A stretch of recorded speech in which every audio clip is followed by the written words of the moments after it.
My name is Scott Schomer. Welcome to our seminar today. It's entitled Selling Real Estate During Probate.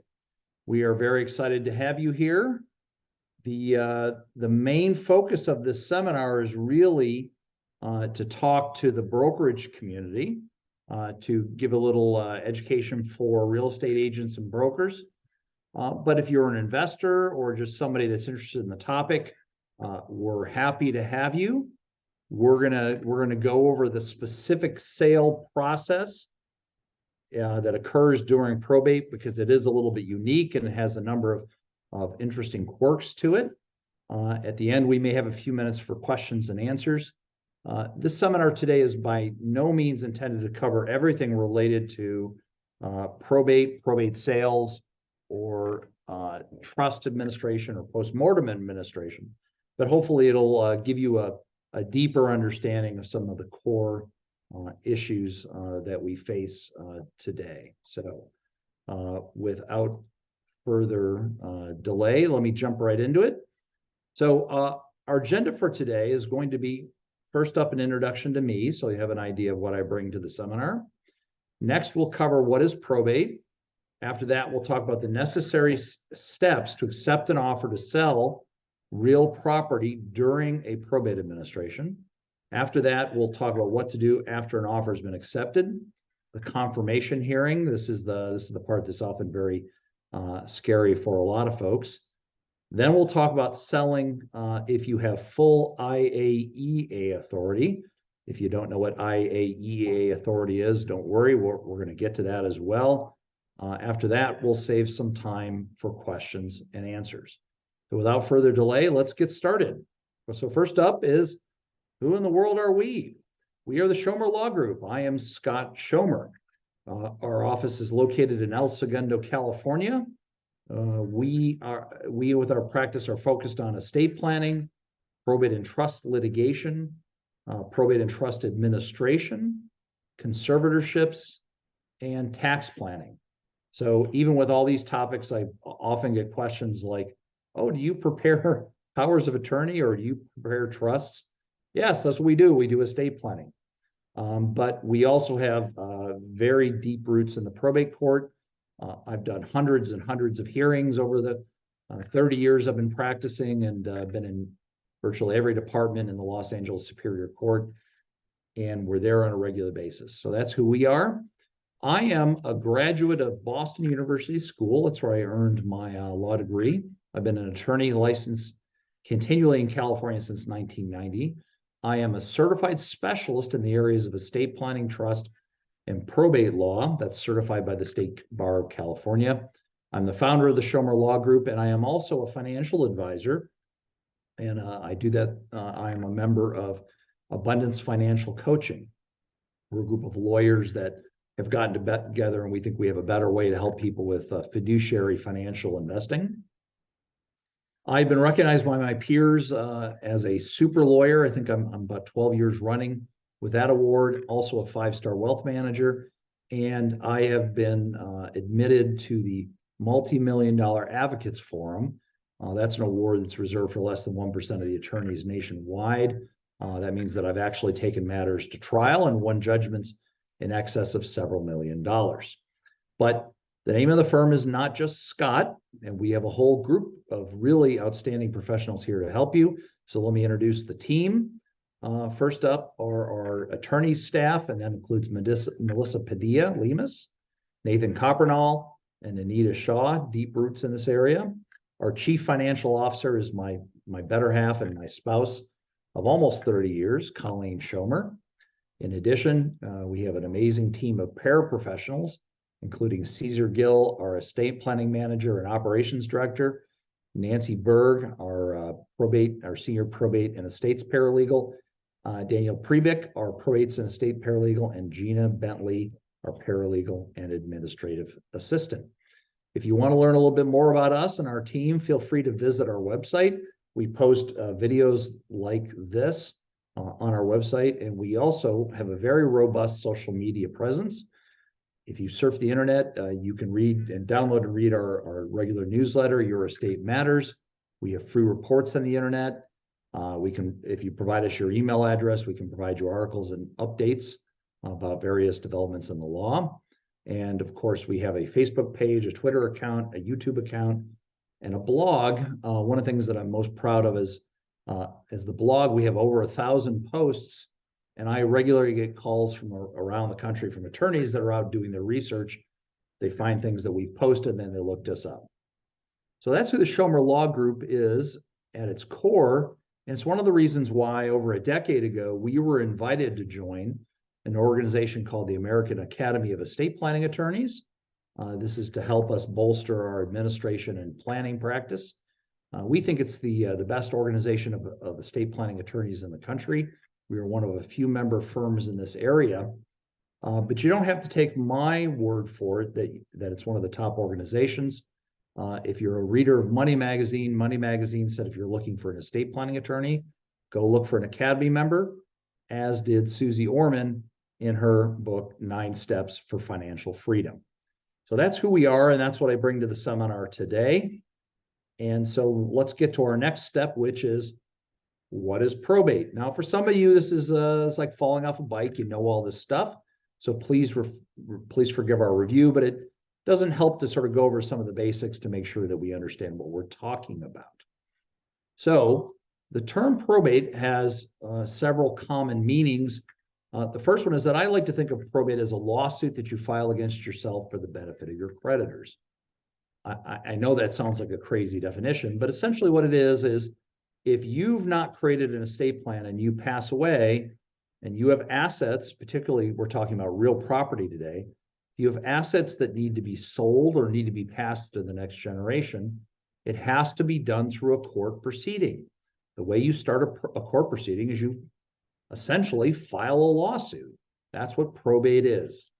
It's a lawsuit to take control and possession of the decedent's or the dead person's assets, to put somebody in charge of them, and then do the hard work of the sale, of the administration of the transfer, all those things. Some other things that probate is used for and that is required is it's the official proving of a last will and testament. So this would, of course, not apply if you die without a will. You would do an intestate probate. But if there's a dispute over what's your will and what the terms are, that's something else that's going to be resolved by the probate court. It's the legal process by where the will is proved, and it's the legal process of administering an estate through the probate court. Some more basic definitions. In California, the acceptance of a last will and testament is recognized by statutory requirements. Some of the recognized wills in California include a statutory form of will, a self-proving form of will. If you've looked at many wills, you've probably seen the language where the witnesses sign, where it says, I declare under penalty of perjury, the decedent is signing this, or the testator is what the official name is at that point, is signing this will, and there's no fraud or undue influence or trickery involved. So that's a self-proving clause. A holographic will, that's a handwritten instrument. So you can sit down and actually pen your own will today. Of course, the risk is, do you do it correctly and do you cover all the necessary elements? And then, of course, there's one last catch-all provision under the California Probate Code found in 6110C2, which says that anything else can be, any other written instrument can be deemed a will, provided it's demonstrated by clear and convincing evidence. And I've had more than one battle over those types of things. But those are essentially what the statutory requirements are for a will. One of the things that you'll notice that's distinctly missing is anything oral or anything on a video or audio recording. So a will requires a statutory writing in order to be honored, and because it's considered a very solemn act that I won't bore you with all the details, but that's the basic. All right, when you have a probate, the person who is eventually appointed by the court to be in charge of the decedent's assets or the dead person's assets is broadly referred to as the personal representative.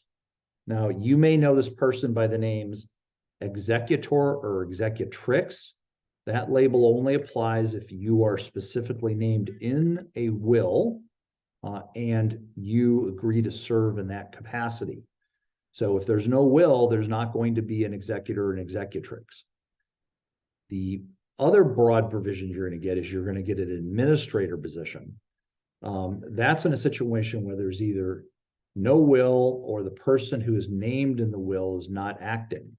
So the technical term for that is an administrator with a will annexed, probably more than you need to know. But again, the blanket term here is personal representative, and executor or administrator essentially hold the same position. They're just designated with different terms to make it easier for the court to sort out what types of things they can be dealt with or what powers they have during the probate court. Now, one of the things that we see frequently is what I would call confusion with vernacular. So in other words, I will hear people say things like, oh, he's the executor of the trust. No, a trust doesn't have an executor. Or he's in charge of the estate because he's the power of attorney. Well, the positions under the will are not to be confused with other fiduciary positions that are commonly referred to or used in estate planning documents. So the person who is in charge of a trust is referred to as a trustee or a successor trustee or sometimes a co-trustee, but they are not an executor, they are a trustee. The person who operates under an attorney, under a power of attorney is referred to as an agent or an attorney in fact. The person who makes healthcare decisions while our incompetent person is still alive is referred to as a healthcare agent, or a healthcare proxy is a term that's sometimes used. If there is a conservatorship established and a conservator appointed, a conservator is somebody that acts on behalf of an incompetent person. But that power generally ends when the person who's been put under the conservatorship dies, except to wind up some business. You can carry on some things that are related to administration, but generally that position terminates at death. Same thing with a guardian. A guardian is very similar to a conservator, but a guardian is for minor children. A conservator is reserved in California for adults. So same kind of position, different category of people that you're serving. So the other thing just to sort of bear in mind when you look at all these different terms, the agent under the power of attorney, the healthcare proxy, the conservator, the guardian, those are all what we refer to as incapacity positions. So in other words, they're positions that you take over while the person who has appointed you is still alive. Generally, all of those four positions that I just mentioned terminate at the person's death. And so the one position that can carry on is the trustee or the successor trustee, and the other position that takes over that presumes is the one we're talking about today. That's the personal representative, otherwise known as the executor or the administrator. So it's a little confusing. And if you are confused, don't feel bad. That's very common, but it helps to be able to get the vernacular straight to be able to understand what we're doing and why we're doing it. All right, I've given you some basic definitions. Let's get into the process itself. So how does a probate work? What is sort of the natural flow? Well, you start with the filing of a petition. Now, if you have a will, one of the things you're going to want to do is you're going to want to, if you're personal representative or the attorney working for the personal representative, is you're going to want to make sure the original will is lodged with the superior court. If we do not have the original will, there's a presumption under California law that it was revoked or destroyed, right? So if you have the original will, you want to get that lodged. You file a petition. That's what I call, common parlance, that's the lawsuit. So you file the lawsuit, it gets started. You get to the first hearing and the judge makes a decision about the appointment of the personal representative. Again, that can be the administrator, the executor. Typically, it's about 70 days after the initial filing, but these things can drag on for quite a while if there's any type of battle over who's in charge, or there are defects in the petition or the filing. Once a personal representative is appointed at that first hearing, The next critical step is the issuance of something called letters. Now, we're all used to letters that we write to our friends, right? Hey, I'm going to write him a letter. Letters, if you're not that familiar with them, are really a order of the court. They are a court document. They're prepared on a judicial form, but they are the official document that gives the personal representative power. That gives the personal representative the ability to actually sign the sale contract, to sign the deed, to sign your representation agreement, your listing agreement. So without the letters, until the letters have been issued, without the letters, the personal representative doesn't have power to act. So you have to wait for those to be issued. Now, we move as quickly as we can when we get these things put together, but it's a very unusual circumstance, at least in Los Angeles County, that the letters are issued on the day of the appointment. Usually it takes at least a couple of days. Sometimes it takes a month or more. So it's just something you have to be a little patient for if you've not been through this process before. All right, letters are issued. Your personal representative's in charge.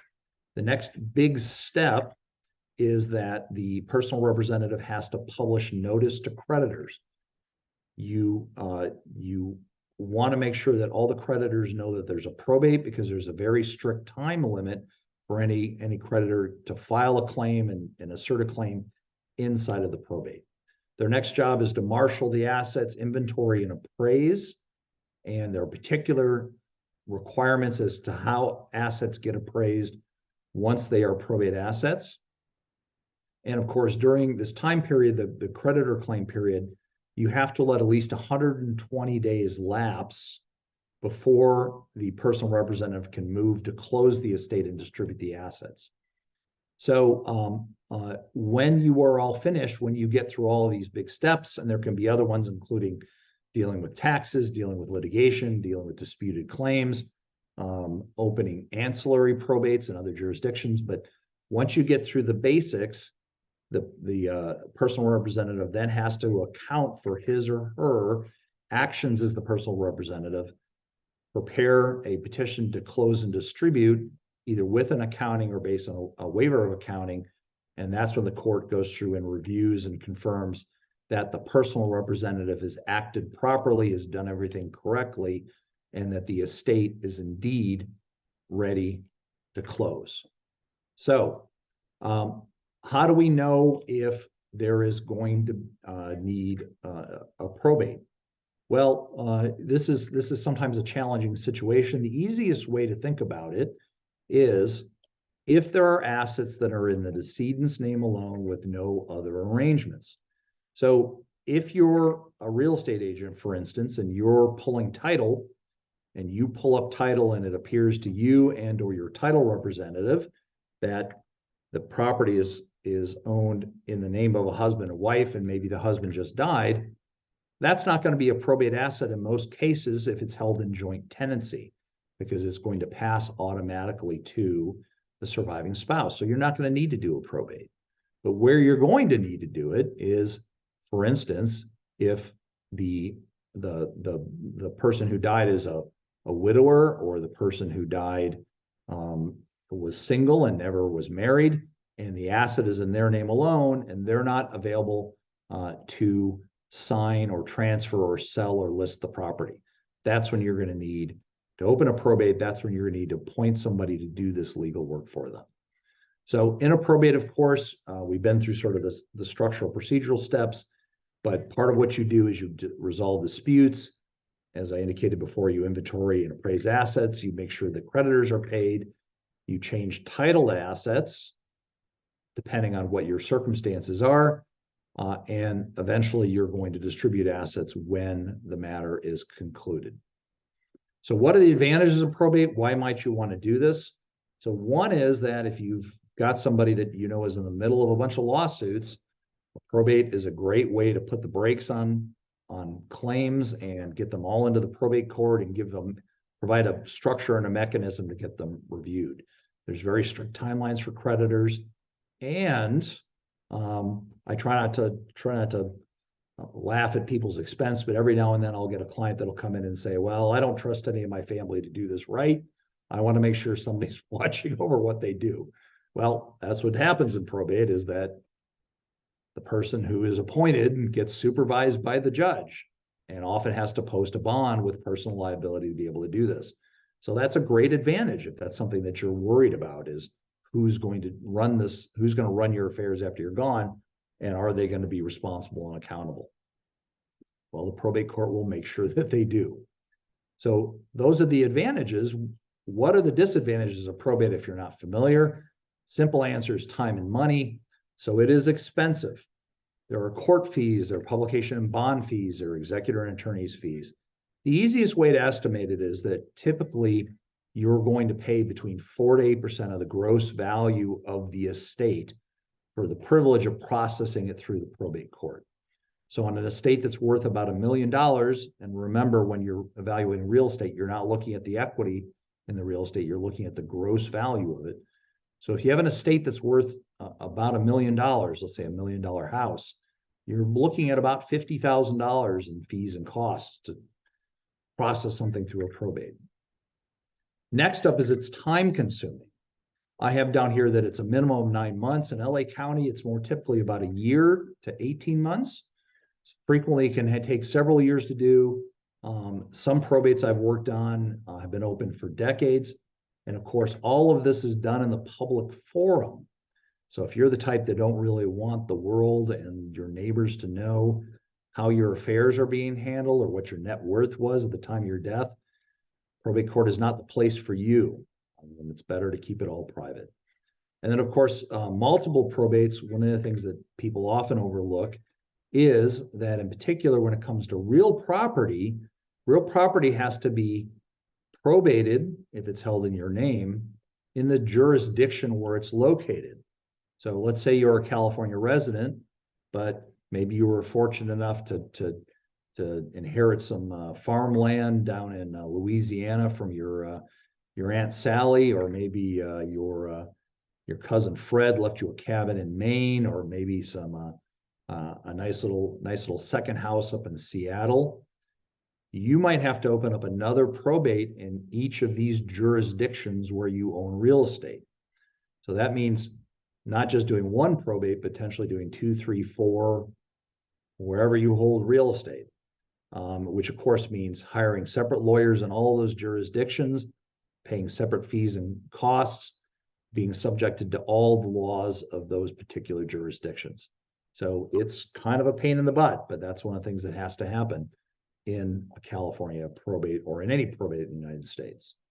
Okay, so now let's get into the merits, or the key parts of what are we doing if we have to sell a piece of real estate in a probate proceeding in California, in a California probate proceeding. So the first question that you need to ask is, does the real property need to be sold pursuant to court confirmation? One of the things that surprises a lot of people is not every piece of property needs to be subject to court or sold pursuant to court confirmation.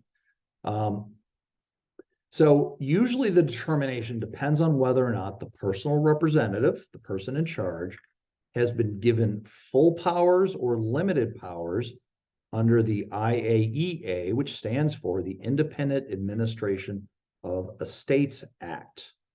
So that's, if you're an agent working with somebody, that's one of the first questions you're going to want to ask. Are we dealing with somebody that has full or limited authority under the act? And is there a desire to sell this, or is there a requirement to sell this property pursuant to a court confirmation? But even in situations where you have full authority and you are not required to sell property pursuant to a court confirmation, it's not unusual that it makes sense to do so. Usually you want to do it to be able to protect your administrator, to prevent your administrator from being attacked from criticism or attacks by beneficiaries, or to make sure that any sticky or thorny legal issue is resolved. Because once the gavel drops inside the courthouse, if the sale was properly noticed, you get a very high level of protection for your personal administrator, who is taking on some level of risk and liability by listing and serving, listing the property and serving as personal representative of this estate. All right, so that's our first question. Do we have full or limited authority? And first questions, and are we selling pursuant to court confirmation or not? The next thing you want to do before you make a decision which way to go is ask yourself and or ask the administrator, or probably most properly ask the administrator's attorney, are there any directions about the sale of real property?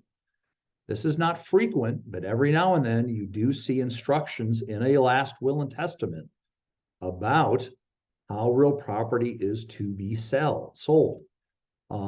The court has possession of the original will. You want to make sure you review this before you get down the road and discover that you messed something up, because either the will says the property is held in trust, or it can't be sold, or certain conditions must be fulfilled before it is sold. So you don't want to get down the road and discover, whoops, I didn't do a basic step of looking at the will.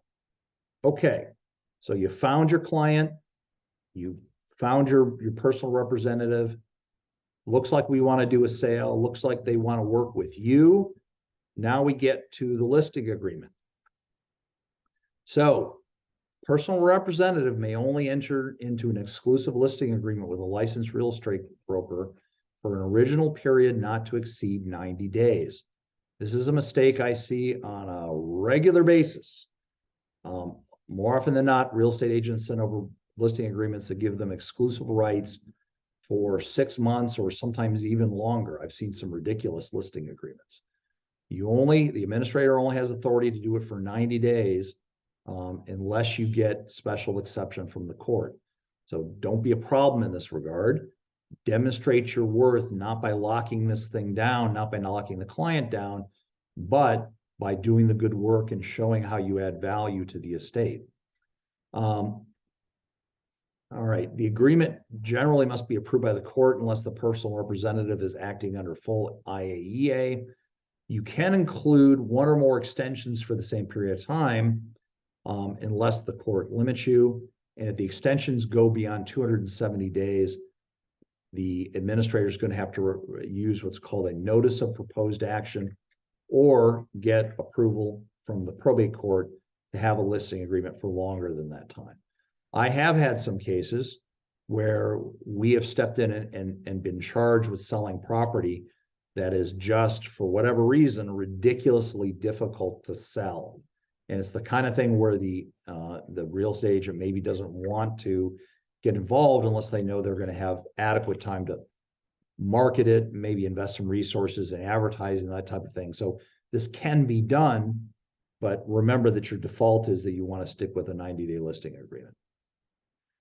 Next thing, when you are selling, you want to make sure that this is with a court confirmation, that you are publishing a notice of sale.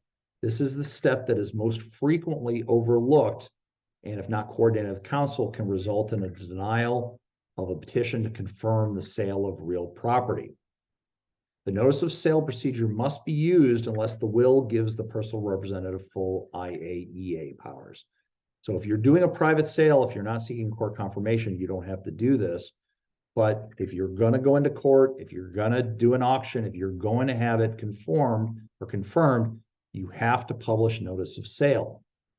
The most important things that are in a notice of sale are the day on or after which the offers will be accepted. And if there's an auction, if you're going to do an auction, the date of the private sale. So I have seen courts deny confirmed sales because the published notice, either because the published notice wasn't done or the published notice said something like, we will accept offers on or after April 15th.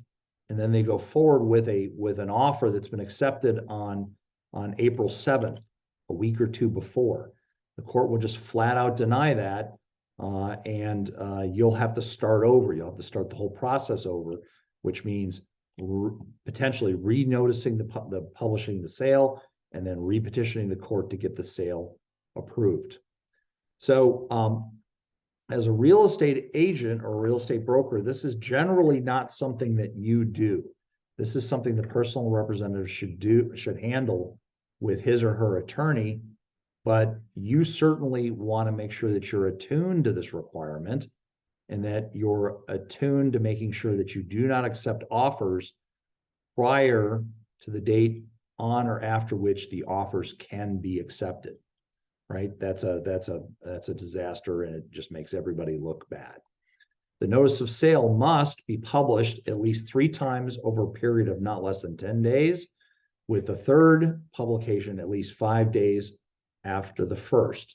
So if your counsel is on it, this actually can be done relatively quickly. This is really not a big impediment to getting the property listed and sold, but it is a very important procedural step required by the probate court. And of course, again, if there's an auction, you see that you need to list the date of the auction. As I indicated, an offer cannot be accepted until after the time that the published notice has expired. If you accept the one prior to the period, it's invalid and the sale process must start anew. Before you let any personal representative accept an offer, make sure you have conferred with his or her counsel and make certain that it is time to be able to accept an offer. There's nothing wrong with saying hello to the personal representative's counsel. I work with agents and real estate attorneys, real estate brokers all the time. We're really part of a collective team that wants to make sure that this is done correctly for the client. So do not be afraid to pick up the phone or send an email and connect with these people if you are involved in the situation. All right, next issue is it depends on county by county, but if you're in Los Angeles County, generally total commission shall not exceed 5% for improved property or 10% for unimproved. I don't see this mistake as often, but I certainly see it from time to time. And you don't really want to be at a hearing and have a judge get mad at you or imply that you're being greedy. So realize your limitation. This is a limitation of the Los Angeles Superior Court. And if you're doing this type of work, this is just part of the freight, as they say. And of course, there is a prohibition on paying a commission where the agent directly or indirectly is the purchaser of the property. This is another mistake that I see from time to time where an agent is bidding on his or her behalf or as part of a secret deal, or you can't do any of this stuff in probate. All of it has to be open and transparent and disclosed to the court, or this can result in serious problems for all parties involved. Next up, before the confirmation hearing, has the personal representative obtained a current appraisal? So without an exception or a waiver from the court, real property can only be sold pursuant to a court confirmation if the sale price is at least 90% of the appraised valuation. But there's a couple of requirements that you really need to pay attention to in this area as well. The first off is that the appraisal must be less than 1 year old. So it's not unusual that we get calls to handle a probate where somebody died 3 years ago and they never got around to probating the estate. So when the initial appraisal is done, there's usually a requirement that you get a date of death appraisal. So right out of the gate, the appraisal is out of date. So if you're going to do a sale, what you need to make sure is that the property is reappraised for sale and that the reappraisal is within a year of the hearing date on the court confirmation. Now, this is the second place that I see people get into trouble, and that is give some thought and pay attention to when the actual hearing on the confirmation is going to take place. On more than one occasion, I have seen folks where they get an appraisal, it's within a year of the time that the petition is filed, but because the hearing gets delayed, usually it's 4 or 5 weeks, if not 70 days out or longer, by the time you actually get to the hearing, the appraisal might be out of date. It might be more than a year old. I saw one once where they were literally out of date by about 3 days, and the court just said, too bad. They continued it, and the parties had to go get a reappraisal. But you don't want to be in that situation. You want to make sure that your appraisal is within a year of the date of the sale. Now, if this isn't evident to you as well, realize that when you're in probate court, you can't just pull up any appraisal. You can't do a broker's price opinion. You can't go hire your favorite appraiser that you like. Probate court requires that you use a specific person, and that person is referred to as the probate referee. In Los Angeles Superior Court, what happens is early in the case, often at the appointment hearing, the court will assign a particular probate referee. That's your appraiser. And they will be the ones that you send them the information. The appraisal has to be done on a court-approved INA form. They render the opinion, and then it gets filed with the court. So it's a very specific appraisal requirement. By the way, almost all of the appraisals are in the category of what I describe as a drive-by appraisal. So your probate referee is not going to, in most cases, make an appointment to go visit the property. They're not going to render opinions based on the condition of the property or things like that. So it's also not unusual that when you get an appraisal report in these circumstances, that you have to look at it and you have to look at where the sales are coming in, and you might have to return to your probate appraiser and convince him or her, hey, I know based on sort of the drive-by techniques, this is the valuation that you've reached, but there's some things about the property you don't know, and despite our best efforts, here's what we've been getting in terms of offers. So it's a very interesting dynamic.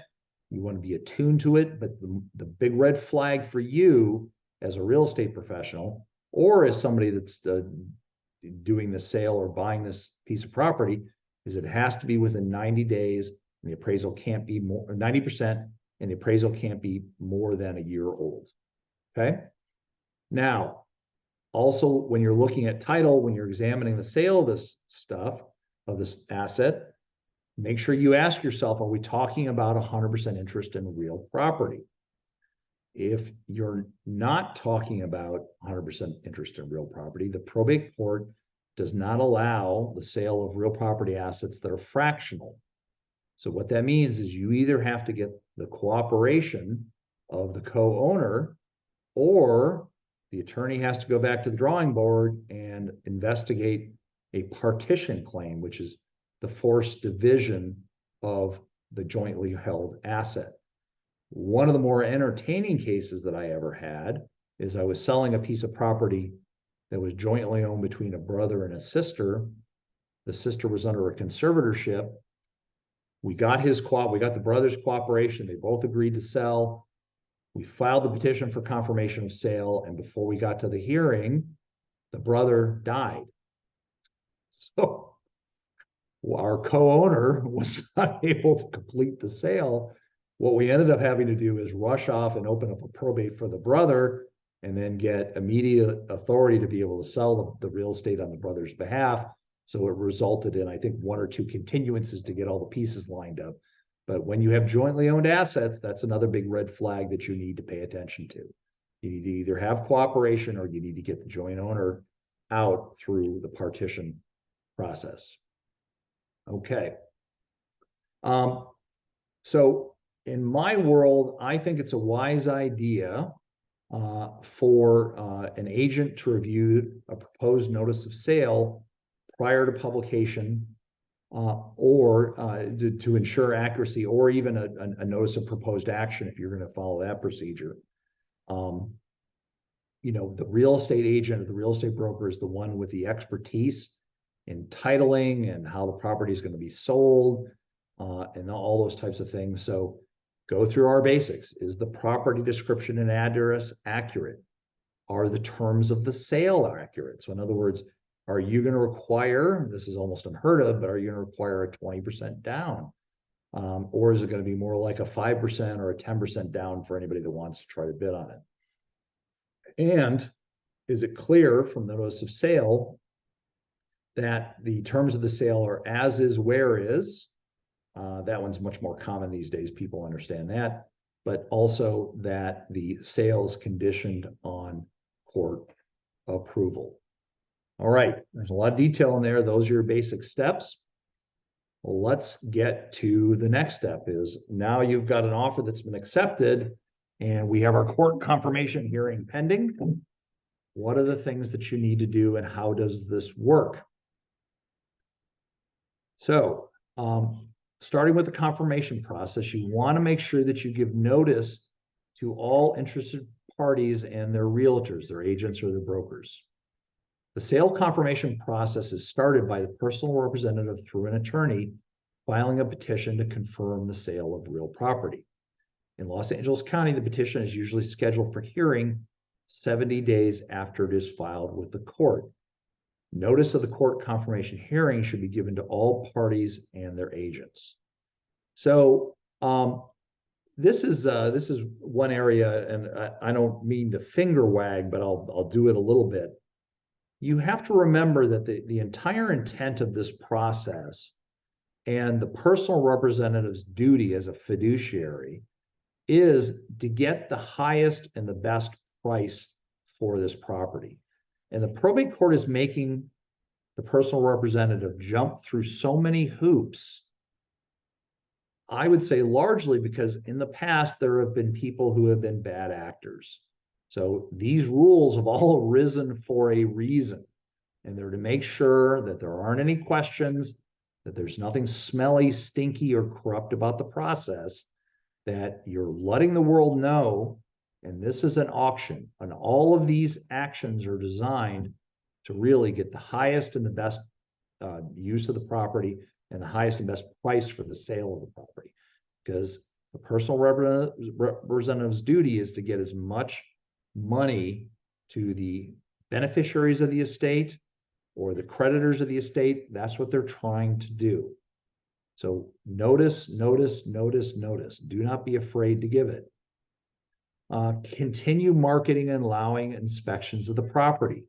I have seen more than one agent.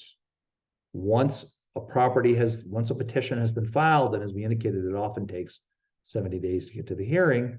But I've seen more than one agent go, oh, property sold, it's being just confirmed by the court. Sorry, too late. No, think of this more like akin to a backup offer situation. So if you get a call, if somebody calls up and says, hey, I'm interested in this property, let them inspect it, let them visit it, answer any questions, encourage them to come to the hearing, encourage them to understand the basics of how they bid at an auction and what's going to be required of it, which I'm going to call again. Remember, the goal here is the personal representative wants to get the highest and the best price for this property. And that's really what your job here is to help the personal representative do it. So I know I'm sort of going over what seems like it ought to be unspoken and intuitive and understood. But when I see people not doing this, I still, my mouth hangs open. And so don't be one of those people. Failure to allow an inspection can result in a continuation of the hearing, which puts an egg on your face. And you want to give everybody an equal chance and be on equal footing to be able to make a qualified bid. So when you actually get to the hearing, the buyer must be present. Make sure your accepted bidder and his or her agent will be present at the court confirmation hearing. Failure to appear can result in the court denying the sale, forcing the process to restart, and subjecting the potential buyer to damages for having to conduct a confirmation hearing a second time. All very bad things. Also, a potential buyer can be overbid by another buyer if he or she is not present in court. So one of the fun stories that I like to tell is when I was a young lawyer many, many years ago, I bought a piece of property with my wife at a probate auction. So we submitted a bid to buy this residence.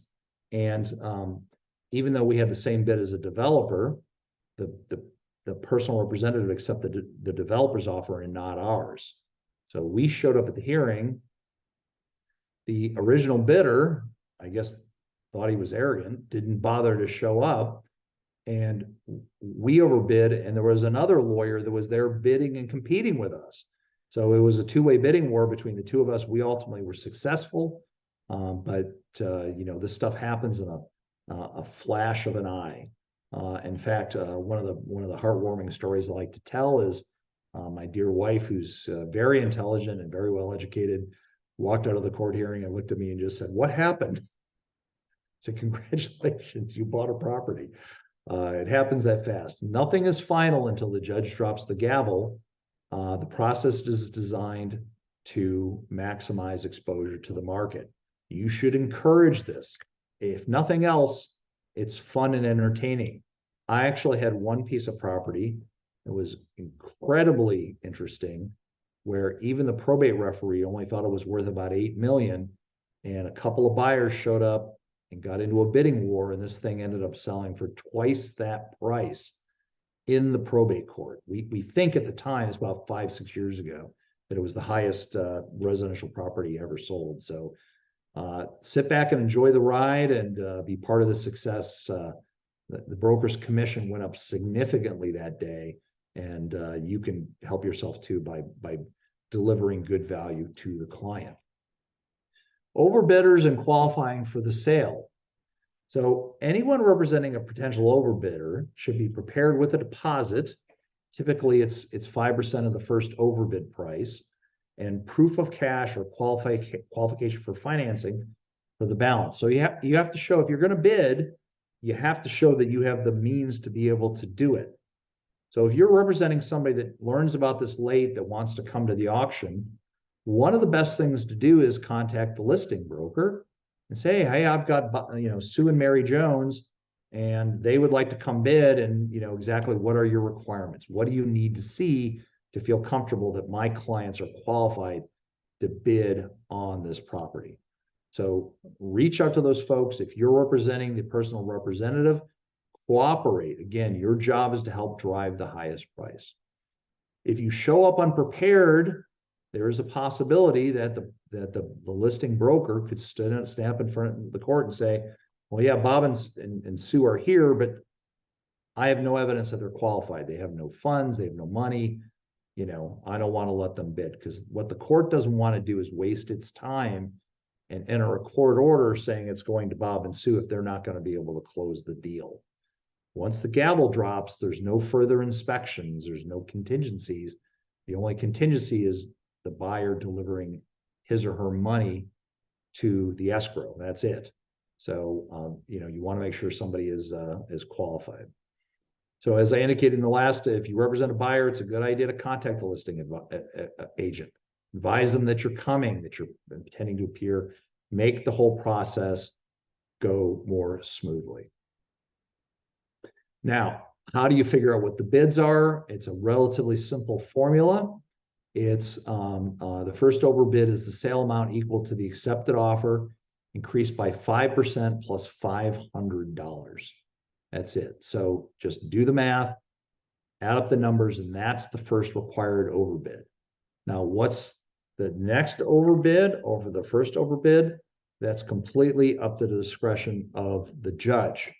So it's not unusual to see the judge start in increments of 10,000 or 5,000 or even 1,000.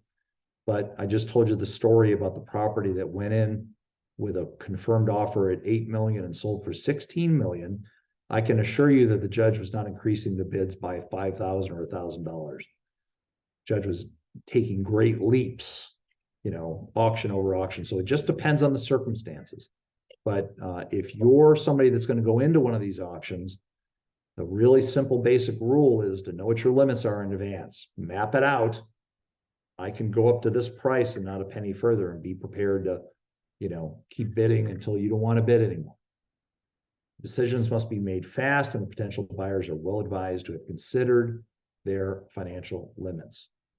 Now, for any of the parties, but particular for our listing agent or realtor, there is an overbid form. So you want to go to the website, the court's website, and you're going to want to fill it out. it's a form called Bid in Open Court for Sale of Real Property. It contains all the details on basically the successful bid.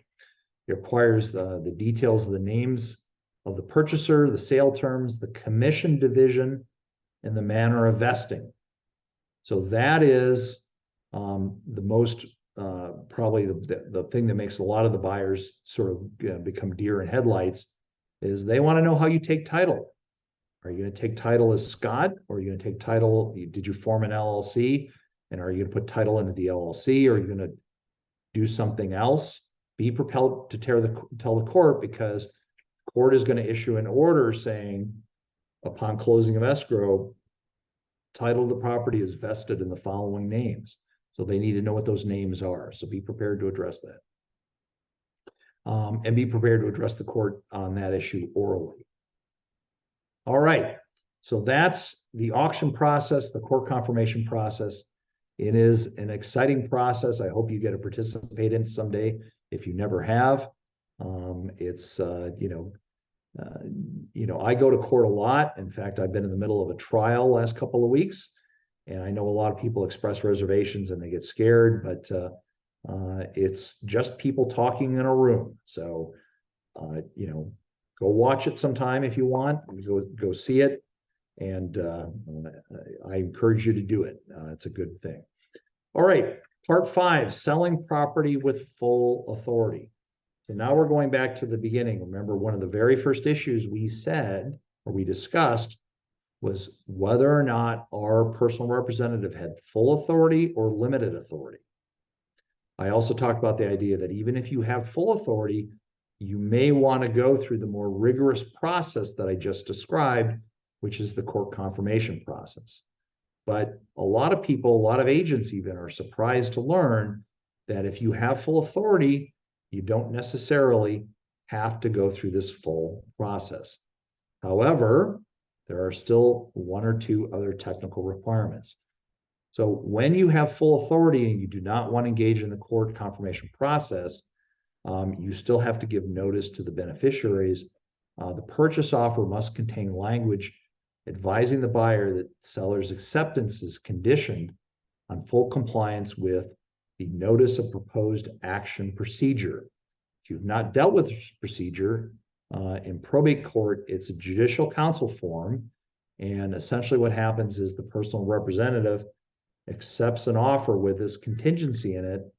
You get it to the lawyer prepares the NOPA, or the notice of proposed action form, and they send it out to all the beneficiaries by mail as quickly as possible.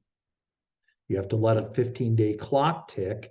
And what that does, again, is that it helps insulate the personal representative from liability.